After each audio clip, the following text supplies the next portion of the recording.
sincérité des frères et des sœurs. T'as des gens, ils font semblant. La communauté afro, pour eux, c'est un marchepied pour se donner de l'importance, mais ils en ont rien à faire. Ouais, ça c'est vrai. Il y en a, ils font semblant, mais quand t'es dans les coulisses, t'es dégoûté du nombre de frères et de sœurs qui font semblant. Eux, en fait, ce qu'ils veulent, c'est juste exister. C'est pas le bien-être des frères et des sœurs qui sont derrière, qui sont dans l'anonymat, pour les aider. C'est pas ça leur objectif. Leur objectif, c'est eux, leur poche. Blaf, comment allez-vous, Africains, Africaines, Afrodescendants, Afrodescendantes? Je vous souhaite la victoire. Pourquoi je dis ça? Vous trouvez ça un peu bizarre, hein? Ben parce que le quotidien doit être une victoire, tout simplement. Arrêtez de vous casser la tête sur les problèmes, arrêtez de culpabiliser. Dans la vie, on fait ce qu'on peut. Il faut avancer, bien sûr qu'il faut avancer, mais même si on a des échecs, le fait même de se lever le matin et de respirer, c'est déjà une victoire, hein. Donc arrêtez de vous casser la tête sur les problèmes, arrêtez de vous martyriser sur les échecs, etc. Il faut arrêter, hein. Je veux dire qu'on a tous des échecs, même des échecs répétés, hein. Moi, je ne vous dis pas tout, mais je vous assure que des échecs répétés, j'ai une longue liste. Donc arrêtez de vous culpabiliser. Vous êtes intelligent ou intelligente, vous êtes beau et belle. Même si vous avez des difficultés, ben c'est pour tout le monde pareil, hein. Alors arrêtez de vous casser la tête. Aujourd'hui, on va parler du profilage de nos semblables. Je sais que c'est délicat parce qu'on a l'impression, il y a des gens qui, pour un peu dénaturer le fond de mes propos, j'allais dire dénaturer la nature de mes propos. Mais il y a des gens, pour un petit peu rabaisser les propos que je tiens dans tous ces audios, ils vont vous dire que je cherche à diviser. C'est pas ça du tout. En général, les gens qui seront relativement critiques sur tout ce que je dis, très peu seront objectifs. Très très peu. Il y a beaucoup de choses que je fais mal, hein, dans ces audios, hein. Je sais bien, hein, il y a des explications que je donne qui ne sont pas très bonnes, etc. Mais le fond, je ne crois pas me tromper. Eh ben, il y a beaucoup de gens qui vont utiliser justement ces petites erreurs, des fois le vocabulaire que j'utilise mal, etc., pour complètement dénaturer ce que je dis. Faites attention à ce type de personnes. Nous devons apprendre à profiler les gens qui nous entourent. Je sais que ce n'est pas évident. Au sein de votre famille, quand vous êtes dans la rue, par exemple, vous êtes dans la rue avec un frère, une sœur, un cousin, une cousine, etc. Regardez l'attitude qu'ils ont vis-à-vis des afrodescendants qu'ils croisent et qu'ils ne connaissent pas. Regardez leur manière. Je sais que ça va faire mal, hein, je vous le dis, hein, ça va faire mal, hein. Mais regardez leur manière. Quand vous allez faire des courses, vous êtes en voiture, vous marchez dans la rue, regardez l'attitude des membres de votre famille quand vous êtes à l'extérieur. Regardez leur attitude vis-à-vis des Noirs qu'ils croisent et qu'ils ne connaissent pas. Vous allez remarquer que très souvent, au sein même de votre famille, vous avez des afrodescendants qui sont profondément anti-race noire. Eh oui, je sais que c'est pas évident, mais profondément anti-race noire. Voilà ce que font un certain nombre de nos semblables, et ça c'est le tout premier profil qu'il faut apprendre à profiler. Ils sont avec vous, ils vous connaissent, c'est votre frère, votre sœur, votre père, votre mère, votre cousin, votre cousine. Pas de problème, vous les connaissez depuis des années évidemment, pas de problème, etc. etc. Bon, vous avez l'impression d'être avec des gens qui sont issus de votre culture. C'est l'impression qu'ils vous donnent. Sauf que ils sont comme ça avec vous, parce qu'ils vous connaissent, vous.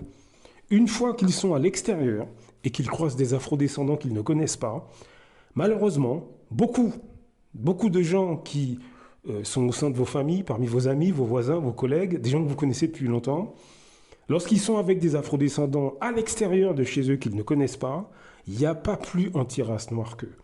À ce moment-là, ils tiennent leur sac pour les femmes. Pour les hommes, ils bombent le torse, sont prêts à casser la gueule à un homme noir qu'ils ne connaissent pas. Les femmes noires, lorsqu'elles voient une autre femme noire qu'elles ne connaissent pas, tout de suite, elles la dévisagent, la regardent de haut en bas. Bref, c'est le mépris, hein, le petit mépris silencieux. Eh ben, je sais que c'est pas évident, mais si vous observez ça, chez les gens de votre famille, quand vous êtes à l'extérieur de chez vous, eh ben vous êtes entouré de gens profondément anti-race noire sans même que vous le sachiez. C'est triste ce que je vous dis, mais si on veut vraiment avancer, on doit faire face à ce problème. C'est une maladie mentale. C'est un trouble du comportement tel que ça a été décrit, je le répète, par Frantz Fanon, tel que ça a été décrit par Aberlinda Lopez. Allez voir ses vidéos. Elle a fait une série d'interventions extrêmement intéressantes sur la chaîne Black Spirit, il me semble. Vous avez Madame Eugénie Dossa-Kenom qui fait un travail admirable. Allez voir, allez chercher ces gens sur l'Internet. Nous avons malheureusement au sein même de nos familles des gens profondément anti-race noire, profondément négrophobes, mais qui se cachent. Ils voudront même que les vidéos que je fais soient fermées. Parce qu'ils ne veulent pas être mis en lumière, évidemment, ces gens-là. Donc, ils vont utiliser tout un tas de tactiques pour, au quotidien, passer inaperçus. Donc, vous, à l'intérieur de votre famille, parmi vos amis, parmi vos voisins, vos collègues, observez-les quand ils sont à l'extérieur et qu'ils croisent des afrodescendants qu'ils ne connaissent pas. Sur le trottoir, dans les magasins, observez-les. Observez ces gens. Nous avons ce profil qui cause d'énormes dégâts, en fait. Des gens profondément anti-race noire, dédaigneux, mais qui se cachent parmi nous. Le deuxième profil dont il faut vraiment vous méfier, ce sont les afrodescendants qui passent leur temps à rigoler, à manger, à faire des bouffes chez eux. Vous allez chez eux et du matin, vous arrivez à midi et jusqu'à 23h, vous ne faites que rigoler, que manger et il n'y a rien d'autre. Faites attention à ce type d'afrodescendants, vraiment. Lorsque vous êtes invité chez vos amis, il faut que vous compreniez la place que vous avez à l'intérieur de ce groupe d'amis. Quelle place et pourquoi on vous invite? Est-ce qu'on vous invite parce que vous ne savez que rire et manger? Est-ce qu'on vous invite parce que vous êtes intelligent ou intelligente et qu'on aime discuter avec vous, avoir des discussions intéressantes? Est-ce que vous êtes là uniquement pour grossir le groupe, pour valoriser celui qui organise les soirées? Donc, apprenez à vraiment observer ce type de profil qui, en réalité, se donne une image, mais en réalité, ce ne sont que des gens qui veulent paraître, briller aux yeux des autres, mais ce n'est pas du tout ce qu'ils pensent de vous. Je veux dire, quand je dis c'est pas du tout ce qu'ils pensent de vous, c'est que vous enrichissez, si vous voulez, leur cercle. Ça leur donne un sentiment de supériorité. Mais ce qu'ils veulent de vous, c'est pas votre intelligence, c'est pas votre intégrité, c'est pas vos idées, non, c'est votre présence. Et vous mangez, rigolez avec eux, comme ça, eux, ça leur donne de l'importance. Donc c'est le deuxième profil. Donc faites très attention. Alors il n'est pas question de se fâcher avec tout le monde, c'est pas ce que je suis en train de vous dire. Je ne suis pas en train de vous dire d'aller vous fâcher avec qui que ce soit. Non, observez silencieusement, restez naturel, mais observez. Observez. Si maintenant vous constatez qu'effectivement vous êtes face à ces deux profils, au sein de votre famille, bon évidemment ce n'est pas évident, mais mettez une distance. Mettez une distance. Je vous assure, je sais que c'est dur ce que je vous dis. C'est très difficile de mettre une distance avec un frère, une sœur, un cousin, une cousine, etc. Mais si on veut avancer, si on veut vraiment avancer, on doit faire attention. Je suis désolé de vous le dire, mais on doit faire attention avec qui on traîne. Je sais, c'est dur, parce que je vous assure, un membre de votre famille qui est anti-race noire, méprisant, méfiant vis-à-vis des autres afrodescendants, je vous assure que le jour où vous allez passer un concours, acheter une voiture, bref, essayer socialement d'avancer, économiquement d'avancer, ce type de personne va se retourner contre vous. Je vous assure. Je vous assure. De même que vous allez chez des amis, et en réalité, ils vous utilisent pour enrichir leur groupe. Mais en fait, ils ne s'intéressent pas particulièrement à votre intelligence, à vos connaissances, à ce que vous savez. Ce qu'ils veulent, c'est que vous veniez chez eux et que vous applaudissiez leur bouffe, leur intérieur, etc.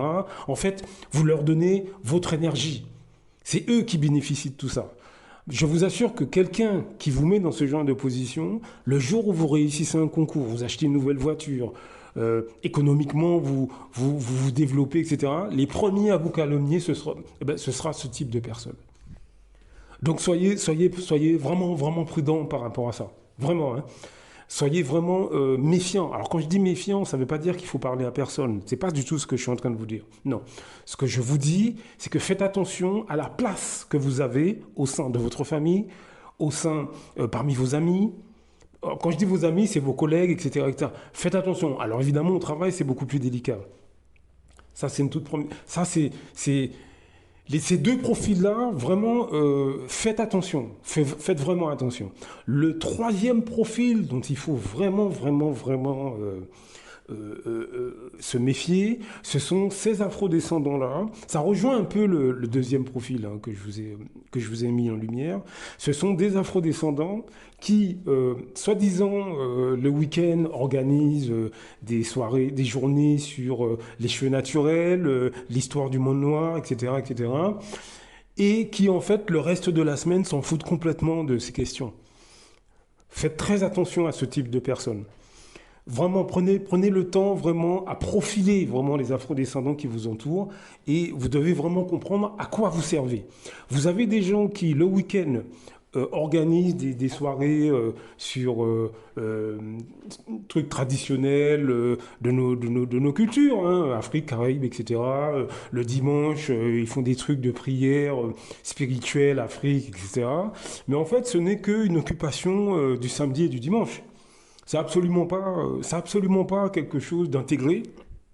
C'est absolument pas quelque chose qui valorise le reste de la semaine. J'ai déjà passé un audio, mais je repasserai un extrait, où en réalité, beaucoup de ces gens qui organisent ça le week-end et qui font des vidéos, hein, qui écrivent des livres, etc., dans leur vie privée, ils sont pas du tout avec un homme ou une femme noire, hein, du tout. Vous avez beaucoup d'afrodescendants, Afrique, Caraïbes, etc. Ils ont des traits sur leur tête, ils écoutent du jazz ou du rap, garçons comme filles. Hein. C'est l'image qu'ils vous donnent. Hein. Le week-end, ils font des trucs, soi-disant Afrique, Caraïbes, etc. Mais en fait, ils s'en foutent complètement de tout ça. C'est juste, pour eux, c'est juste une petite occupation du week-end. Pour d'autres, c'est parce qu'ils sont à la retraite. Donc ils n'ont pas grand-chose à faire. Bon, ça les divertit un peu le week-end. Ça leur donne un sentiment d'importance. Ils existent. Et ça s'arrête là. Donc faites attention à ces trois profils. Vraiment. Il n'est pas question de se méfier de tout le monde. Encore une fois. C'est pas ce que je suis en train de dire. Mais faites attention. Nous avons des imposteurs parmi nous. Des gens qui nous donnent un visage. Mais en réalité, ce n'est pas du tout ce qu'ils sont. Donc faites attention. D'ailleurs, ces personnes, lorsqu'elles verront que vous les avez cernées, elles disparaîtront de toute façon. Je vous assure, lorsqu'elles vont se rendre compte que vous avez cerné ce qu'elles sont, elles vont disparaître.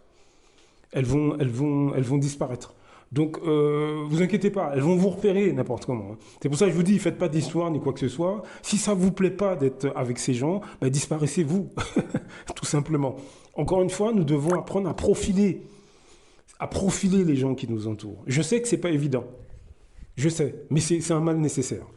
Blaf, à très bientôt.